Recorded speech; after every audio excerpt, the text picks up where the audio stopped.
اعوذ باللہ من الشیطان اللعین الرجیم بسم اللہ الرحمن الرحیم الحمد للہ الواصل الحمد بالنعم والنعم بالشکر نحمده وعلائه كما نحمده بلائه الصلاة والسلام على أشرف الأنبياء والمرسلين خاتم النبيين سيدنا وشفيع ذنوبنا وطبيب نفوسنا وحبيب قلوبنا مولانا أبي القاسم محمد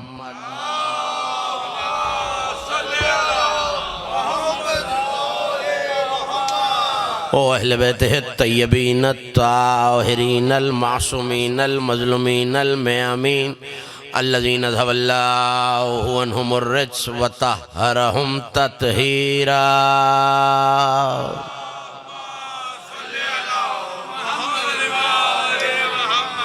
ولعنة الله على أعدائهم ومنكر فضائلهم ومن عاقبهم الأجمعين من يوم لدعوتهم وظلمهم إلى يوم الدين أما بعد فقد قال الله سبحانه وتعالى في محكم كتابه المجيد وفرقانه الحميد وهو أصدق القائلين وقوله الحق ويسألونك عن ذي القرنين قل سأتلو عليكم منه الذكرى صلوات الله.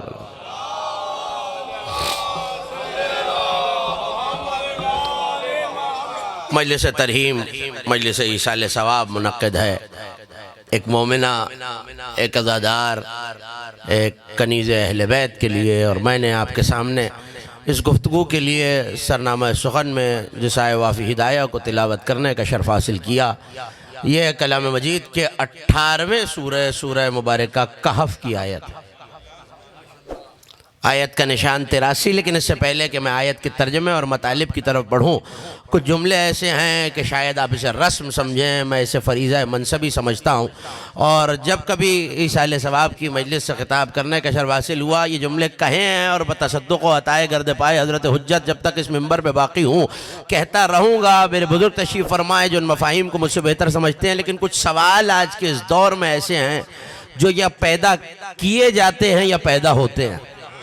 مجھے اس سے بحث نہیں ہے کہ پیدا ہوتے ہیں یا پیدا کیے جاتے ہیں، لیکن میں اپنے نوجوان دوستوں کے لیے عرض کر دوں، انہی میں سے ایک سوال ایسا ہے کہ جب کوئی جانے والا اس دنیا سے جاتا ہے، کوئی مرحوم جاتا ہے، تو اس کے لیے لاتعداد اعمال، اوراد، وظائف، تلاوت قرآن، صدقات، خیرات، بہت سے عمل کیے جاتے ہیں.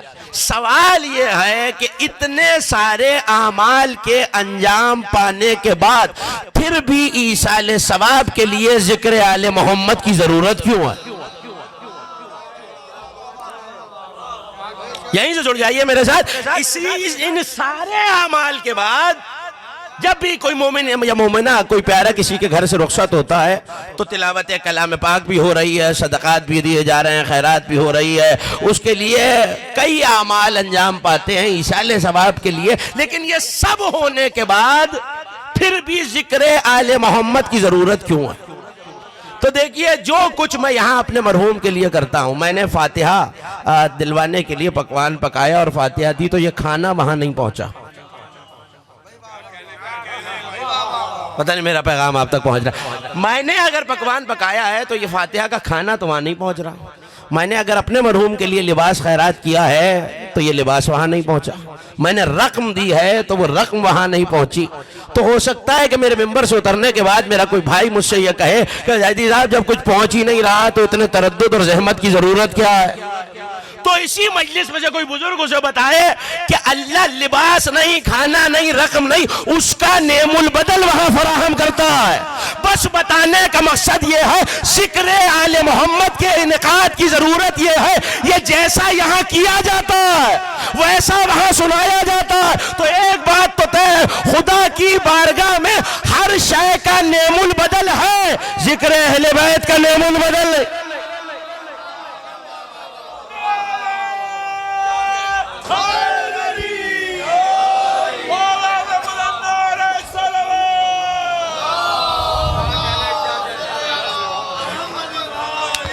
دیکھیے صلوات اور صلوات باجماعت پڑھی جائیں تو ثواب زیادہ ہوتا ہے، باجماعت صلوات بھیج دیجیے آل محمد کی ذات۔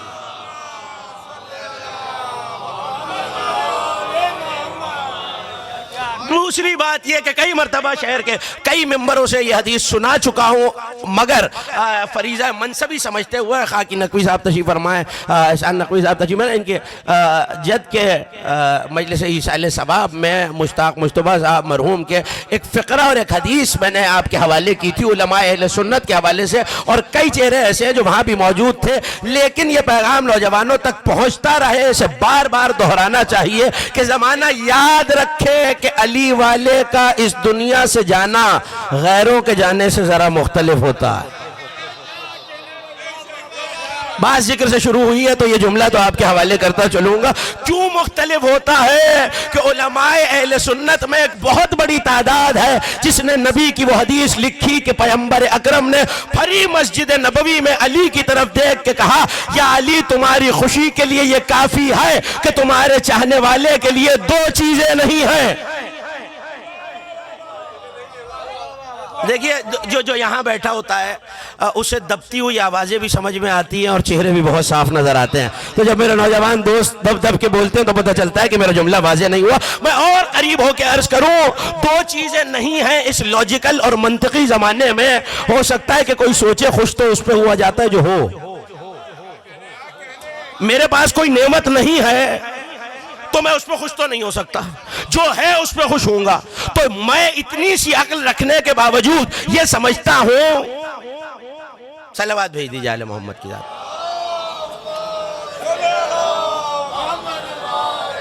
توجہ میں اتر رکھیے گا، میں اتنی سی عقل رکھتا ہوں اور میں سمجھتا ہوں کہ جو چیز ہو اس پہ خوش ہوا جاتا ہے، جو نہ ہو اس پہ خوش نہیں ہوا جاتا۔ تو پیغمبر اکرم عقل کل عقل اول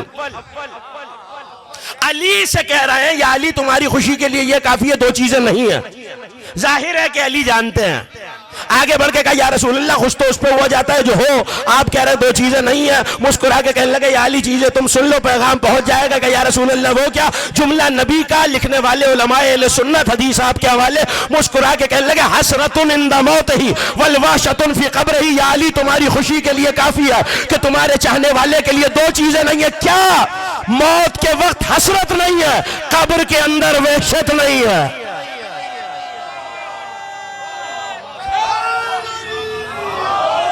یہ میرے مسلک کا حوالہ نہیں ہے، علماء اہل سنت لکھ رہے ہیں قبر کے اندر وحشت نہیں ہے۔ سادہ سا جملہ کہہ کے آیت کے ترجمے تک آ جاؤ، جہاں علی آ جائیں وہاں رحمتیں ہوتی ہیں، وحشتیں نہیں۔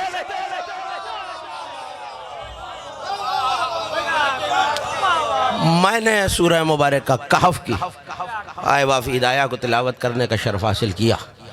سوال سے گفتگو اے میرے حبیب، یسألونک عن ذی القرنین، یہ آپ سے ذو القرنین کے بارے سوال کرتے ہیں۔ دیکھیے یہ 18 ہر سورہ اپنے اندر کچھ خصائص لیے ہوئے ہے، کچھ خاصے لیے ہوئے ہے، اور یہ ایک علیحدہ باقاعدہ موضوع ہے کئی تقریروں کا کہ کون سے سورے کے کیا خصائص ہیں، جسے شیعہ سنی علماء نے نقل کیا اور اس پہ متفق ہیں اکثریت پہ کہ ہر سورہ کے اپنے خصائص ہیں۔ کوئی بیماری ہو تو فلاں سورہ پڑھ لو، کوئی مشکل ہو تو فلاں آیت پڑھ۔ اسی طرح سورہ مبارکہ کہف، دیکھیے میں اور آپ اگر قرآن پڑھیں تو ہمیں اس کے لیے کچھ لوازمات چاہیے، ایک زبان چاہیے، دو لب چاہیے، لہوات چاہیے، پھیپڑوں میں ہوا چاہیے۔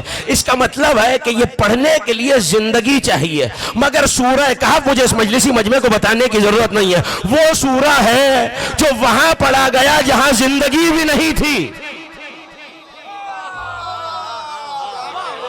وہاں پڑھا گیا جہاں زندگی نہیں تھی۔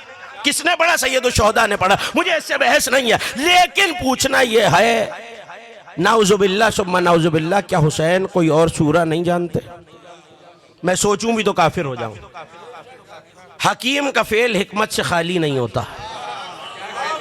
میں نے آہستہ سے کہہ دیا، آپ نے آہستہ سے سن لیا. حکیم کا فعل حکمت سے خالی نہیں ہوتا، اور اللہ کی حجت صاحب حکمت ہوتی ہے. تو کوئی اور سورہ ہے میرے مولا حسین، یہ آپ کے عزادار سوال کر رہے ہیں کوئی اور سورہ کیوں نہیں پڑھا؟ تو ایک سادہ سا جملہ کہہ دوں، جب جنگ ہوتی ہے اور جنگ فتح ہو جائے تو اس کے بعد جب فتح کا اعلان ہوتا ہے تو اعلان میں مقصد جنگ رکھا ہوتا ہے.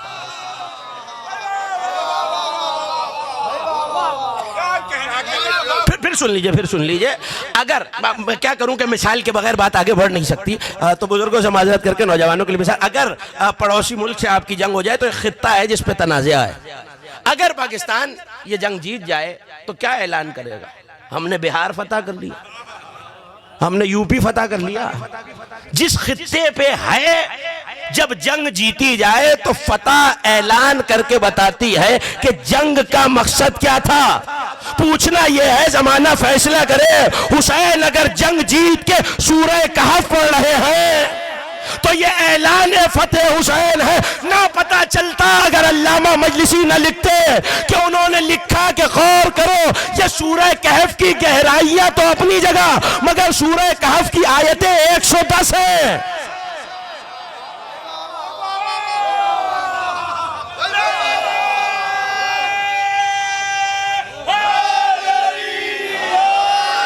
سورہ کہف کی آیتیں 110 ہیں. 110 کے کسی کے نام سے عدد مل رہے ہیں. حسین جملہ آپ کیا بولے؟ حسین نیزے پہ کہف پڑھ کے بتا رہے ہیں کربلا کی جنگ تھی ہی ولایت علی کے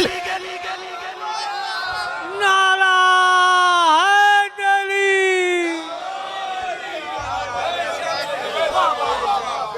تھی ہی ولایت علی کے لیے.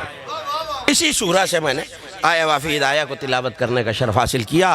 سوال کر رہا ہے پروردگار. 15 مقامات ایسے ہیں کلام مجید میں جہاں بلا واسطہ مصطفیٰ سے سوال کیا گیا. یسألونک عن الجبال، کبھی بہت تفصیل سے عرض کر چکو 15 مرتبہ یسألونک عن الجبال. اے میرے حبیب، یہ آپ سے پہاڑوں کے بارے سوال کرتے ہیں. کہہ دیجئے میرا پروردگار انہیں دھنکی ہوئی روئی کی طرح بنا دے گا. یسألونک عن الساعۃ، یہ آپ سے قیامت کے بارے میں سوال کیا. یسألونک، یہ کاف تخاطب ہے، اور یہ کاف بتا رہے ہیں آپ سے سوال کرتے ہیں، یعنی نبی سے سوال کرتے ہیں. یسألونک عن الساعۃ، یہ آپ سے قیامت کے بارے میں سوال کرتے ہیں. کہہ دیجئے کہ اس کا علم میرے پروردگار کو ہے. کبھی کہا یسألونک عن الروح، میرے حبیب یہ آپ سے روح کے بارے میں سوال کرتے ہیں. وَمَا أُوتِيتُم مِّنَ الْعِلْمِ إِلَّا قَلِيلًا، مگر ان سے کہہ دیجئے تمہیں تو علم ہی بہت تھوڑا سا دیا گیا ہے. آپ کو آیت کا مزاج کسی اور آیت سے ملتا ہوا نظر آ رہا ہے. تمہیں تو علم ہی بہت تھوڑا دیا گیا ہے. تو اللہ کہہ رہا ہے کہ تم اپنے محدود علم میں روح کا ادراک نہیں کر سکتے. آیت کا مزاج ملا وَمَا أَدْرَاكَ مَا لَيْلَةُ الْقَدْرِ. مجھے آگے جانا. یسألونک عن الروح، کمال ہے. اپنی روح سمجھ میں نہیں آ رہی. اچھا صرف روح نہیں سمجھ میں آ رہی. پڑھیے سورہ مبارکہ زاریات. اب گفتگو اس پہلو سے شروع ہو گئی ہے تو 2 آیتیں سن لیجئے. وَفِي الْأَرْضِ آیَاتٌ لِلْمُوقِنِينَ، ہم نے زمین میں آیتیں رکھی ہیں. کس کے لیے؟ ہر ایک کے لیے نہیں، یقین رکھنے والوں کے لیے. وَفِي الْأَرْضِ آیَاتٌ لِلْمُوقِنِينَ، یقین رکھنے والوں کے لیے آیتیں رکھی ہیں. وَفِي السَّمَاءِ رِزْقُكُمْ، اور آسمان میں تمہارا رزق رکھا ہے. نہیں منزل اتنی آسان ہوتی تو شاید میں زحمت سماعت ہی نہ دیتا. آسمان میں رزق رکھا ہے، زمین میں بولیں گے تو منزل آسان ہو جائے گی. آیتیں رکھی ہیں. تصور کچھ بدل نہیں گیا. ہم تو دینیات کی چھوٹی چھوٹی کتابوں سے لے کر فقہ و اصول و حدیث کی بڑی بڑی کتابوں تک یہی پڑھتے آئے اور سنتے آئے کہ رزق زمین سے آتا ہے. پتہ نہیں کیا سن رہا ہے آپ. آیت آسمان سے آتی ہے، رزق زمین سے آتا ہے، مگر میں کیا کروں کہ روایت نہیں ہے، آیت ہے. یہ کہہ کے میں منہ نہیں موڑ سکتا کہ راوی ضعیف ہے. آیت کہہ رہی ہے آسمان میں تمہارا رزق، زمین میں آیتیں، لفظ بدل کے کہو صرف زمین میں نہیں، وفی انفسکم، تمہارے نفسوں میں بھی ہے، افلا تبصرون، کیا تم دیکھتے نہیں ہو؟ اس کا مطلب ہے زمین میں بھی آیتیں، میرے نفس میں بھی آیتیں، لیکن میں دیکھ نہیں سکتا، میں غور نہیں کرتا۔ میرے نفس میں آیت ہو، نفس اللہ میں آیتیں نہ ہو۔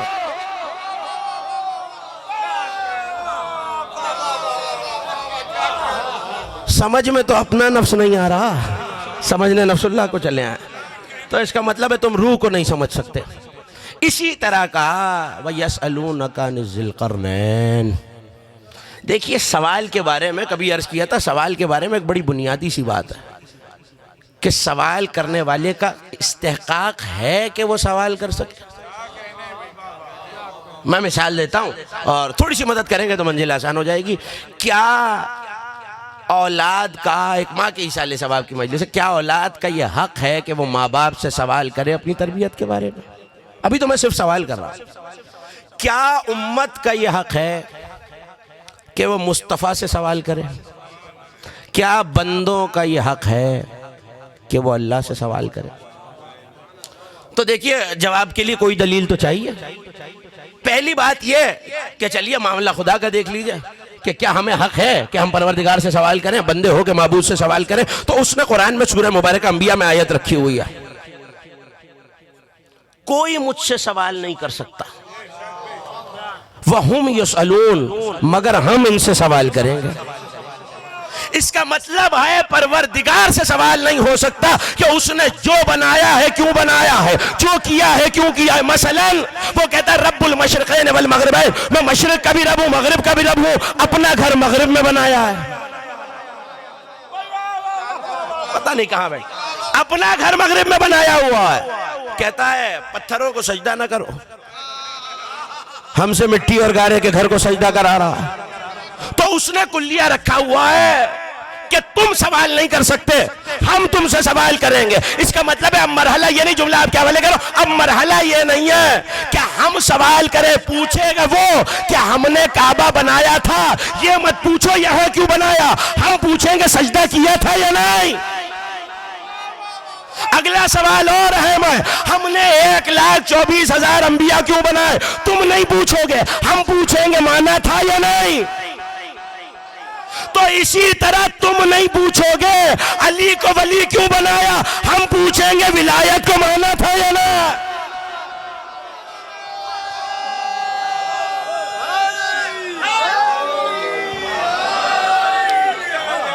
ارے ایک سوال اور سن لیجئے، آج کے اس بیدار ماجمع میں ہو سکتا ہے کہ کسی نوجوان ذہن میں سوال ہے، خدا دشمن اہل بیت کو بناتا ہی نہ تو یہ معاملہ ہی نہ ہوتا۔ تو سن لیجئے، ہم نہیں پوچھ سکتے کہ اس نے دشمن علی کیوں بنایا، وہ پوچھے گا بنایا تھا تم نے لعنت کی یا نہیں۔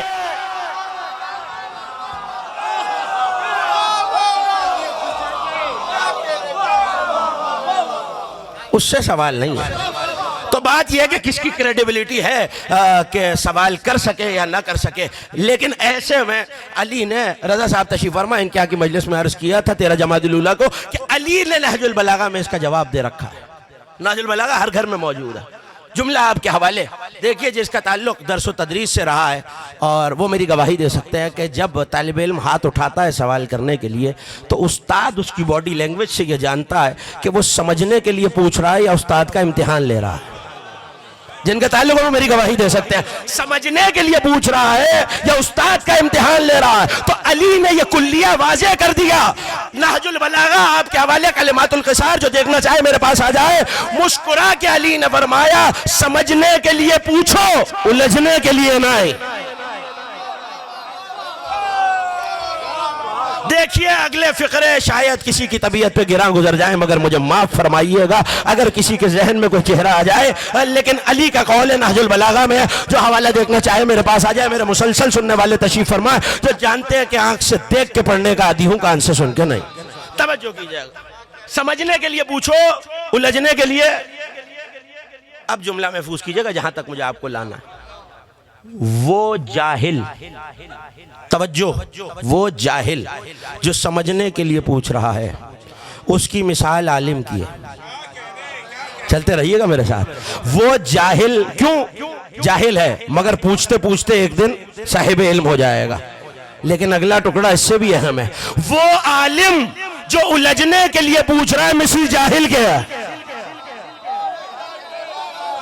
مجھے نہیں پتا آپ نے غور کیا یا نہیں. وہ جاہل جو سمجھنے کے لیے پوچھے عالم ہو جائے گا, اور وہ عالم جو الجھنے کے لیے پوچھے جاہل ہو جائے گا. سمجھ لے زمانہ علی کی فضیلتوں کی سند پوچھنے والوں, علم کا غرہ لے ڈوبے گا, کل جاہل نہ ہو جانا.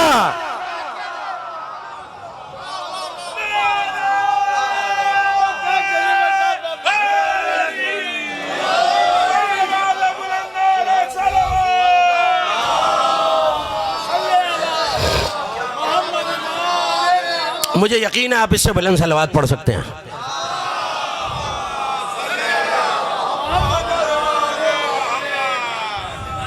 ابھی تو مجھے آیت کے ترجمے تک واپس لانا ہے آپ کو. تو 15 سوال ایسے ہیں, سوال تو بہت ہیں مگر جو سیدھے نبی سے کیے گئے یسألونا کا کہہ کے, کبھی جبال کبھی قیامت, آپ سے سوال کر رہے ہیں. لیکن یہ بھی حقیقت ہے کہ پروردگار نے بھی کچھ سوال کیے اور پھر کبھی عرض کروں گا. لیکن اتنے سوالوں میں جو 15 سوال مصطفیٰ سے کیے گئے, مصطفیٰ نے امت سے بس ایک سوال کیا,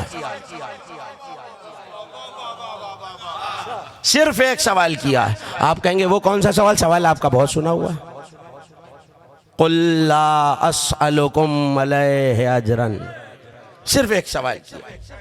تو یہاں کہہ رہا ہے, گفتگو کا آغاز ہو گیا, یہاں کہہ رہا ہے یسألونک عن ذی القرنین, آپ سے ذو القرنین کے بارے سوال کر رہے ہیں. قل سأتلو, آیت کے لفظ پر غور کیجئے گا, قل سأتلو علیکم منہ الذکرہ, کہہ دیجئے میں ذو القرنین کا ذکر تمہیں تلاوت کر کے سناتا ہوں. دیکھیے یہ تاریخ میں ایک بحث ہے شیعہ سنی کتابوں میں کہ ذو القرنین نبی تھے, ولی تھے, بادشاہ تھے, کون تھے؟ امام فخر الدین رازی سے لے کر صاحب تفسیر نور الثقلین تک بھری پڑی ہیں شیعہ سنی کتابیں, ایک بحث موجود ہے. لیکن جب امام معصوم سے سوال کیا گیا ذو القرنین ولی تھا یا نبی, تو کہنے لگے کانا عبدن صالحن, ذو القرنین اللہ کا ایک صالح بندہ تھا. اچھا اب ذو القرنین کیوں کہا جاتا ہے؟ خود اس پہ بھی بحث ہے. کسی نے لکھا کہ امت نے ایک ضرب ماری جناب ذو القرنین کی امت نے, تو وہ بالکل یہاں سر کے اس حصے پر آئی تو اس سے ایک زخم ہو گیا. دوسرے باہر آئے تو یہاں ضرب ماری تو 2 قرن والا, قرن عربی میں سین کو بھی کہتے ہیں, تو وہ اس طرح نمایاں تھے. بعض نے یہ لکھا, اور یہ تمام اس میں کوئی اختلاف نہیں, شیعہ سنی کتابیں بھری پڑی ہیں, بعض نے یہ لکھا کیونکہ 2 زمانوں والا ہے, 2 امتوں پہ آیا اس لیے ذو القرنین. لیکن مسلک آل محمد میں یہ حدیث موجود ہے کہ ذو القرنین ایک مرتبہ اپنی قوم پر آئے, قوم نے ظلم کیا تو غائب ہو گئے. توجہ, ذو القرنین ایک مرتبہ غائب ہوئے, پھر آئے اور پھر غیبت میں چلے گئے. تو چونکہ 2 غیبتوں والا ہے اس لیے ذو القرنین, جملہ آپ کے حوالے کروں, کمال نہیں ہے امت کا. ذو القرنین کی غیبت سمجھ میں آ رہی ہے, مہدی کی سمجھ میں نہیں آ رہی. صلوات بھیجے امام زمانہ پہ تو آگے گفتگو.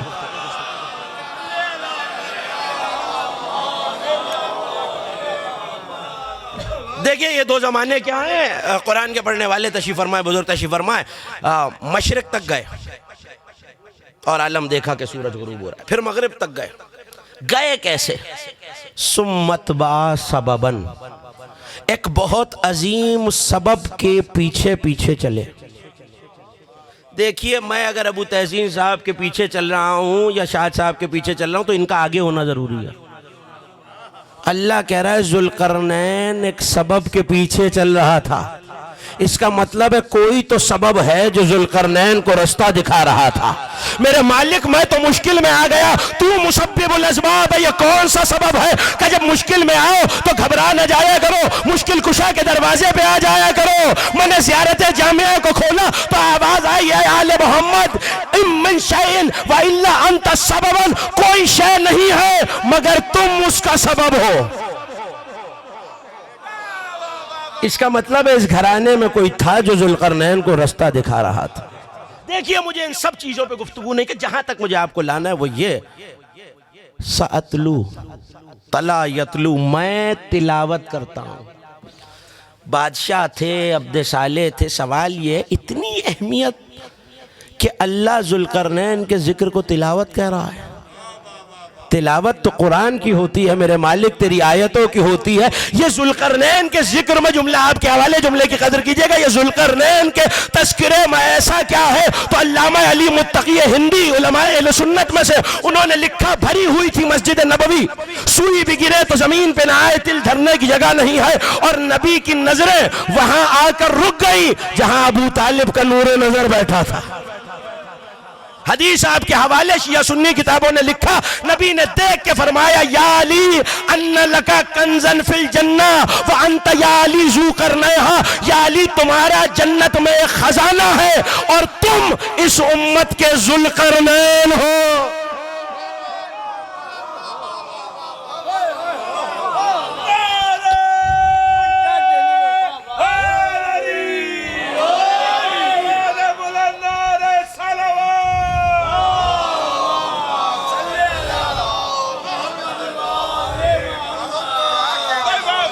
اے علی تم اس امت کے ذوالقرنین ہو۔ شیعہ سنی کتابوں میں حدیث موجود ہے، جو دیکھنا چاہے میرے پاس آ جائے، تم اس امت کے ذوالقرنین ہو اور تمہارا جنت میں ایک خزانہ ہے، علی کا خزانہ، علی کا خزانہ ہے۔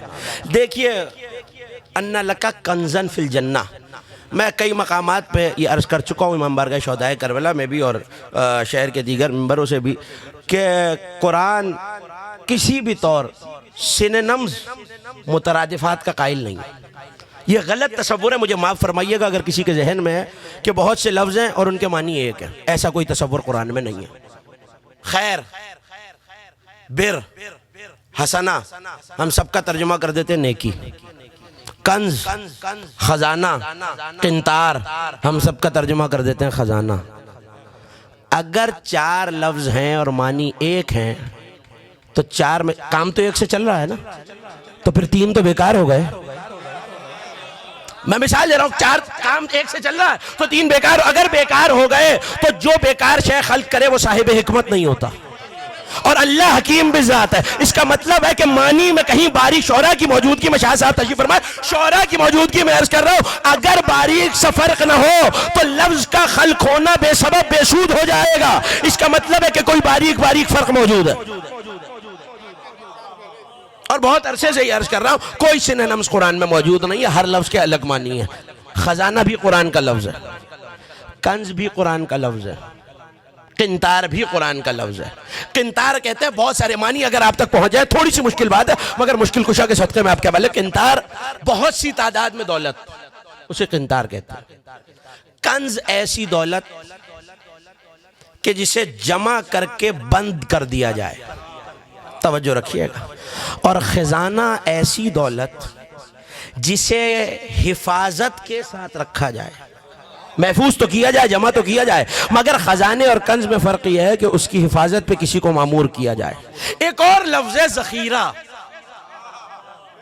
ذخیرہ ایسے، توجہ میرا پیغام پہنچ جائے تو جملے آپ تک پہنچ جائے، ایسے خزانے کو کہتے ہیں جسے محفوظ بھی کیا جائے، توجہ جمع بھی کیا جائے، مگر کسی آنے والے وقت کے لیے، کہ وہ اس وقت پہ کام آ سکے۔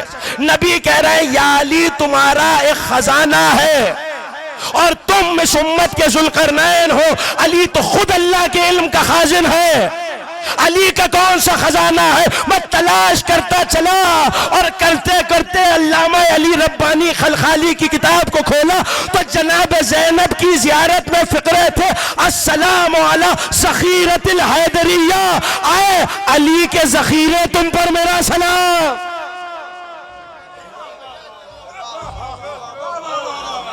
اے علی کے ذخیرے، علی کے ذخیرے، ابھی بتا چکا کہ ذخیرہ کسی اچھے وقت کے لیے بچا رکھا جائے، چھپایا بھی جائے۔ اچھا نہیں، اب یعنی شہزادی ہیں علی کا خزانہ، کنیز جناب زینب کی مجلس ہے، شہزادی میں فضائل پڑھ رہا ہوں، شہزادی ہیں علی کا خزانہ۔ ایک خزانہ اور یاد دلا دوں اگر تھک نہ رہے ہوں، ایک صلوات ایسی پڑھیں کہ پتہ چلے سننا چاہ رہے ہیں آپ۔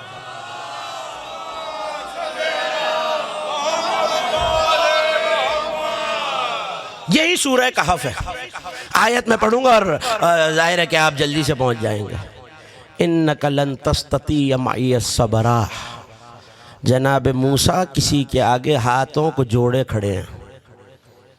اَتُعَلِّمُنِي، کیا تم مجھے وہ علم سکھاؤ گے جو اللہ نے تمہیں دیا ہے؟ کون ہے؟ جناب خضر. نبوت، وقت کی حجت کسی سے کہہ رہی ہے کہ مجھے اپنی شاگردی میں لے لو. دیکھیے یہاں ایک سوال ہے کہ خضر نبی تھے. اگر نبی تھے تو ایک وقت میں دو نبی. اچھا اگر دو نبی ہو بھی جائیں تو ایک کا دوسرے پہ حجت ہونا ضروری ہے. پوچھنا یہ ہے خضر موسیٰ پہ حجت ہے یا موسیٰ خضر پہ؟ دیکھیے وہ سوال ہے جو قرآن کے پڑھنے والے کبھی اس طرح بھی غور کریں. موسیٰ خضر پہ حجت ہے جناب موسیٰ یا جناب خضر جناب موسیٰ پر؟ تو یہ بات تو طے ہے شیعہ سنی مسلک میں کہ موسیٰ نبی ہے اور موسیٰ حجت ہے. حجت ہونے کے باوجود موسیٰ کہہ رہے ہیں تم مجھے وہ علم اور رشد و ہدایت سکھاؤ گے. تو اس کا مطلب ہے خضر نبی تو نہیں ہے. نبی نہیں ہے تو کیا ہے؟ اس کے علاوہ کوئی چارہ نہیں ہے کہ خضر اللہ کا ولی ہے. میں نے تو جملہ کہہ دیا اور میرے سننے والے مجھے حیرت سے دیکھ رہا ہے. آپ نے دیکھا نبوت ہاتھ باندھے کھڑی ہے. ولایت کے سامنے مجھے علم سکھاؤ گے تو طے تو ہو گیا ولایت نبوت کی استاد ہوتی ہے.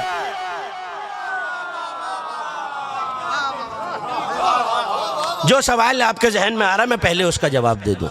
تو ہمارے نبی، آپ کے نبی صرف نبی نہیں ہے. انما ولیکم اللہ، میرا نبی خود ولی ہے. موسیٰ کھڑے ہیں جناب خضر کے سامنے. اچھا تین کام کیا آپ جانتے ہیں. مجھے نہ دامن وقت میں اتنی گنجائش ہے اور نہ مجھے اس تمہید اور تفصیل میں آپ کو لے کے جانا ہے. کشتی میں سوراخ کیا کیونکہ ایک بادشاہ تھا جو چھین لیتا تھا. ایک لڑکے کو قتل کیا کیونکہ اس کے ماں باپ صالح تھے، یہ فاسق تھا. تیسرا کام کیا کیا؟ دیوار کی. ہاں جو جانتے ہیں وہ تو میری مدد کریں نا. ذکر اہل بیت میں بولنے سے کچھ نہیں ہوتا، انسان کا قبیلہ پہچانا جاتا ہے. تبھی تو علی کہہ گئے نا بولو تاکہ بھئی نوجوان میری مدد کرتے رہیں گے منزلہ صاحب. موسیٰ کہنے لگے اور ہر بار جناب خضر یہ کہتے ہیں اِنَّكَ لَن تَسْتَطِيعَ مَعِيَ الصَّبْرَ. موسیٰ آپ میرے ساتھ صبر نہیں کر سکتے. کہا نہیں آپ مجھے صابر پائیں گے. کہا موسیٰ آپ صبر نہیں کر سکتے. کہا آپ مجھے صابر پائیں گے. جب تیسرا مرحلہ آیا تو کھانا نہیں دیا تھا بستی والوں نے. ایسا ہی ہے نا؟ میں ٹھیک کہہ رہا ہوں تو میری تائید کر دیجئے، غلط کہہ رہا ہوں تو مگر کچھ نہ کچھ کرنا ہے. کہا دیوار کو تعمیر نہ کرو. دیوار ٹوٹ رہی تھی، کہا تعمیر نہ کرو. تعمیر کی. جب چھوڑ دیا ہے جناب خضر نے کہ تم میرے ساتھ صبر نہیں کر سکتے، کہا اچھا ٹھیک ہے سبب تو بتا دو. سوال ہی پہ گفتگو ہے. سبب تو بتا دو. تو کہا سبب یہ ہے کہ کچھ یتیم بچوں کا خزانہ تھا. میں نے تو جملہ کہہ دیا اور میرے سننے والے مجھے یتیم بچوں کا خزانہ دیوار کے نیچے تھا. آپ نے دیکھا دو یتیموں کا خزانہ نبوت کی سمجھ میں نہیں آیا. جب یتیموں کا خزانہ موسیٰ جیسے اولو العزم نہیں سمجھے تو علی کے خزانے کو زمانہ کیا سمجھے؟ زینب علی کا خزانہ. اچھا ایک خزانہ اور بھی آپ کے حوالے کر دوں اگر پریشان نہ ہو رہے میری بات. صاحب اوالی اللیالی علامہ ابن جمہور، تقریر منزل سے قریب ہو رہی ہے، ابن جمہور عیسائی نے یہ لکھا کہ کبھی حضرت داؤد علیہ السلام نے پروردگار سے سوال کیا مالک لکل ملک خزانۃ این خزانتک. میرے مالک ہر بادشاہ کہتا ہے نا قل اعوذ برب الناس ملک الناس، میں لوگوں کا بادشاہ ہوں. کا مالک ہر بادشاہ کا خزانہ ہوتا. اینا خزانہ تو کا تیرا خزانہ کہاں ہے؟ پتہ نہیں غور فرما رہے ہیں آپ یا نہیں. مالک ہر بادشاہ کا خزانہ ہوتا ہے، تیرا خزانہ کہاں ہے؟ آواز آئی توجہ، یہ جملے آپ تک پہنچ جائیں تو میری محنت آپ تک پہنچ جائے. اینا خزانہ تو کا تیرا خزانہ کہاں ہے؟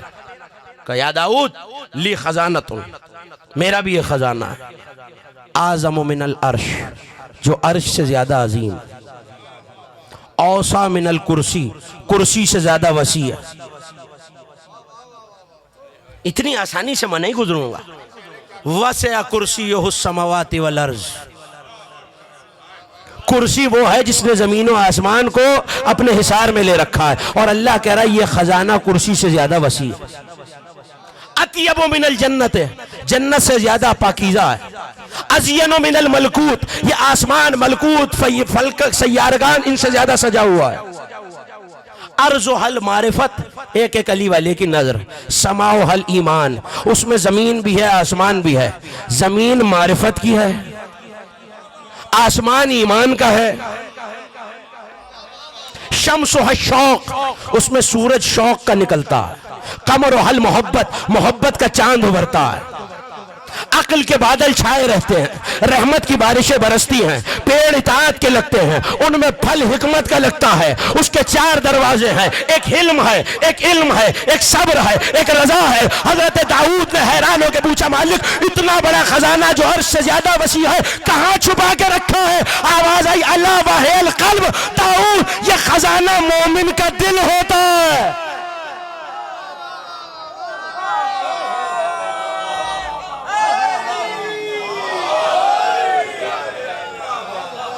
داؤد یہ خزانہ مومن کا دل ہوتا ہے، اور خزانے کی حفاظت بھی ہو۔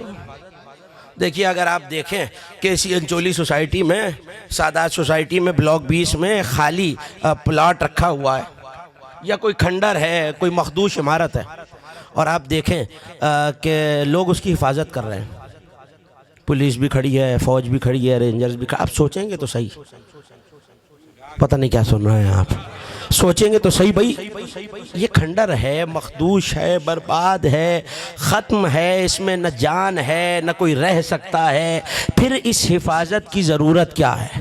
تو دل کہے گا تو صحیح اس میں کوئی نہ کوئی ایسی قیمتی چیز چھپی ہے جس کی حفاظت کی جا رہی ہے۔ مالک یہ میرا دل خزانہ کیوں ہے؟ کہ تم نے دیکھا نہیں میں نے اس میں ولایت علی رکھی ہے۔ جملہ آپ کے حوالے کر رہا ہوں، تقریر ختم ہو رہی ہے۔ مومن کا دل اس لیے خزانہ کہ اس میں علی رہتا ہے، علی کا دل اس لیے خزانہ اس میں مودت زینب رہتی ہے۔ یہ میں نہیں کہہ رہا، یہ میں نہیں کہہ رہا، آغوش میں ہے شہزادی علی کی۔ یہ روایت ایسی ہے، آپ کی مرضی ہے، چاہے فضائل میں سن لیجئے چاہے مصائب میں سن لیجئے، بھائی کے لیے بھی ہے، بہن کے لیے بھی ہے۔ یہ روایت حضرت عباس کے لیے بھی ایسے ہی ہے، جناب زینب کے لیے بھی ایسے ہی ہے۔ کہ زینب ایک کہو، شہزادی نے ایک کہا، کہ زینب 2 کہو، شہزادی خاموش۔ کہ زینب 2 کیوں نہیں کہتی؟ کہ بابا جس زبان سے ایک کہا ہو اس سے 2 کیسے کہوں؟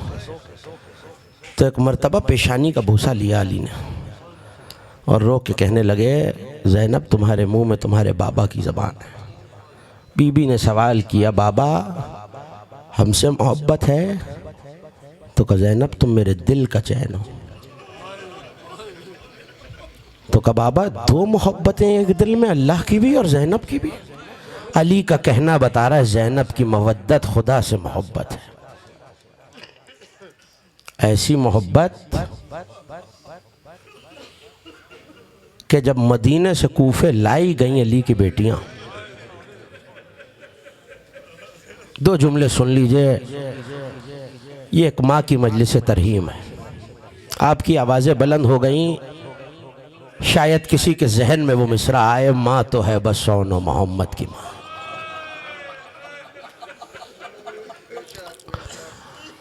علی کا حکم تھا حسن دن کی روشنی میں میری بیٹیوں کو کوفے میں نہ لایا جائے۔ کوفے سے باہر شہزادیوں کو ٹھہرایا گیا۔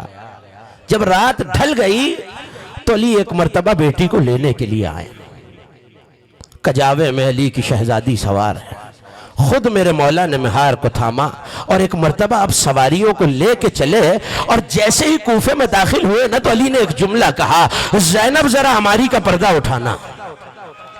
بی بی نے ہماری کا پردہ اٹھایا، عجیب جملہ کہا، شاید آپ کو بہت رونا ہے، کہ زینب غور سے دیکھنا یہ کوفے کا پہلا چوک۔ اپنی آوازوں کو آزاد کیا کیجئے۔ آپ یہاں پرسہ دینے کے لیے آئے ہیں، تعزیت پیش کرنے کے لیے آئے ہیں، مگر جن کا تذکرہ میں کر رہا ہوں انہیں کوئی پرسہ دینے نہیں آیا، کوئی اس حسین کا پرسہ زینب کو دینے نہیں آیا تو یہ کہتا گیا انا قتیل الابرات، میں وہ ہوں جسے رلا رلا کے مارا گیا۔ کبھی اکبر کے کلیجے پہ رلایا گیا، کبھی عباس کے بازوؤں پہ رلایا گیا، کبھی علی اصغر کے گلے پہ رلایا گیا، کبھی زینب کی چادر پہ رلایا۔ آپ کے چھٹے امام سجدے میں سر رکھ کے کہا کرتے تھے پالنے والے ان چیخوں پہ رحمت نازل فرما جو ہمارے مصائب میں بلند ہوتی۔ اماری کا پردہ گرا، کچھ دور سواری چلی تھی، علی پھر رکے، پھر آواز دی زینب ذرا اماری کا پردہ اٹھانا۔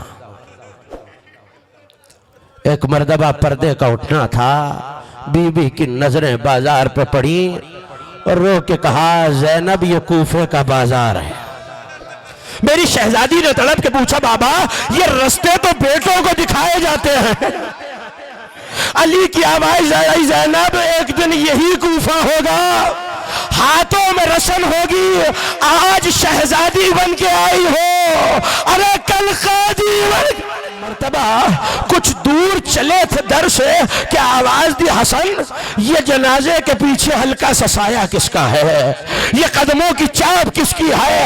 حسن میری زینب کو گھر واپس لے جاؤ، علی کی غیرت گوارا نہیں کرتی۔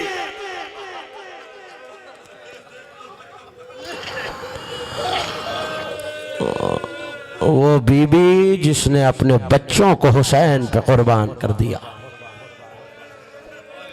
قافلہ چلا تھا تو عبداللہ آئے اور آ کے کہا سید الشہداء سے کیا میں شہزادی کی زیارت کر سکتا ہوں؟ کہا عبداللہ آپ والی و وارث ہیں۔ ایک مرتبہ خیمہ لگایا گیا، علی کی بیٹی آگے بڑھی کہ عبداللہ اگر واپس لینے آئے ہیں زینب واپس تو چلی جائے گی، لیکن عبداللہ زینب حسین کے بغیر جی نہ پائے گی۔ ایک مرتبہ تڑپ کے جناب عبداللہ نے کہا بی بی یہ خادم کی کیا اوقات کہ میں روکوں، لیکن میں نے نبی سے سنا تھا جب کوئی مشکل کھڑی آئے تو صدقہ دینے سے ٹل جاتی ہے، اور یہ کہہ کے دو بچوں کا ہاتھ آگے بڑھایا، بی بی ایک کو اپنی طرف سے صدقہ کر دے۔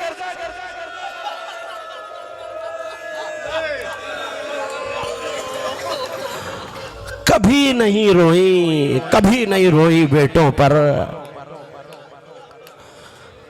عاشور گزر گیا، سوئم گزر گیا، چہلم کر کے کربلا سے کوفہ، کوفے سے شام، شام سے رہائی ملی تو یہ شرط رکھی گئی تھی یزید ہمارے پیاروں کے سر ہمیں واپس کیے جائیں۔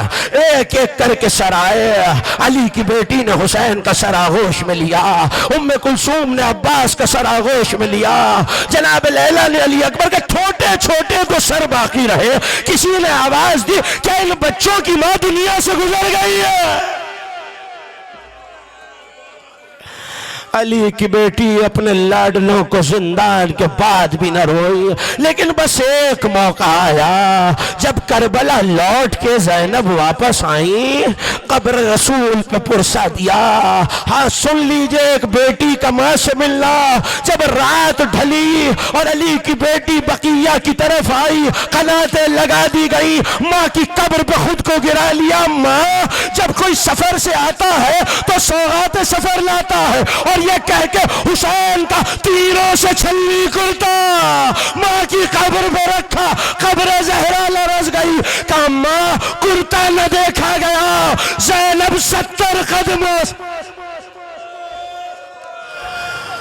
اماں ایک بیٹی آئی ہے ماں کی قبر پہ، اماں اگر نامحرموں کا خدشہ نہ ہوتا تو زینب بازو سے چادر ہٹا کے دکھاتی۔ دن رات حسین پہ گریہ کیا، علی اکبر پہ گریہ کیا، لیکن ایسے میں ختم ہو گئی تقریر عزادارو۔ ایسے میں جناب عبداللہ آئے، سید سجاد اب تو پھپھی سے کہیے گھر آ جائیے، اب تو کئی دن گزر گئے۔ ایک مرتبہ حکم امامت ہوا، میری شہزادی چلی، مگر اب جو دروازے کو کھولا اور عبداللہ کی نظر پڑی تو جناب عبداللہ نے آواز دی ابھی بھی اس گھر میں کوئی مستور نہیں ہے، اگر پرسہ دینا ہے تو حسین کے گھر چلی جاؤ۔ زینب تڑپ گئی، عبداللہ تم نے بھی نہ پہچان۔ آخری جملہ آپ نے گریہ کر لیا۔ عزادارو ایک مرتبہ رو کے کہا بی بی جب گئی تھی تو سر کے بال سیاہ تھے، آئی ہو تو بال سفید ہو گئے۔ ایک مرتبہ پوچھا کربلا کا حال سنا دیجئے، کہ عبداللہ اپنے بیٹوں کا پوچھنا چاہتے ہو؟ یہ ہے اون محمد کی ماں کا نہیں بی بی انہیں تو صدقہ کر دیا، میرے بھائی کی جنگ سنا دو۔ ایک ایک شہید کا احوال سنایا، حسین کی شہادت بتلائی، علی اکبر عظیم سے گرنا بتلایا، عباس کی شہادت سنائی، مگر وہ ماں جو اب تک نہ روئی تھی نظریں پھری تو دو چھوٹے سے مسلح نظر آئے۔ علی کی بیٹی زمین پہ بیٹھ گئی، آواز دی اولو محمد ماں یہ بیٹا۔